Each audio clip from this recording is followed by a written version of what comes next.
আজকে আমরা দেখব কিভাবে ভগ্নাংশের ডোমেন নির্ণয় করা হয়। আমরা জানি কোনো ভগ্নাংশ তখনই অনির্ণাকার হয় যখন উপরে কোনো একটা মান থাকে আর নিচে শূন্য আসে। যে কোনো মানের জন্য ফাংশনের যদি উপরে মান থাকে এবং নিচে শূন্য আসে তখন সেটা অনির্ণয় আকার হয়। তার মানে আমার যে এখানে হরের মানটা রয়েছে 2x - 1 এটা সমান 0 হতে পারবে না। তাহলে এক সমান কি বসালে এটা 0 আসে সেই মানটা বাদ যাবে। তাহলে 2x - 1 সমান 0, 2x সমান 1, x ইকুয়াল হাফ। অর্থাৎ 2x - 1 এখানে x এর বদলে যদি আমি হাফ বসাই তাহলে এখানে 2 দিয়ে কাটা যায় 1 - 1 সমান 0 আসে। অর্থাৎ এর ডোমেনটা হবে f of x, এর ডোমেন হবে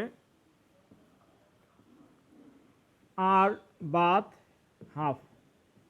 তাহলে বাস্তব জগতে যতগুলো সংখ্যা রয়েছে সেখান থেকে হাফ বাদ দিলে যেগুলো সংখ্যা আছে সকল মানের জন্য এই ফাংশনটা সংজ্ঞায়িত হয়। অর্থাৎ আর রিয়েল নাম্বার থেকে হাফ বাদ দিলে যার নম্বর পাওয়া যায় সকল সংখ্যার জন্য এই ফাংশনটা সংজ্ঞায়িত হয়। এটি হবে এই ফাংশনের ডোমেন।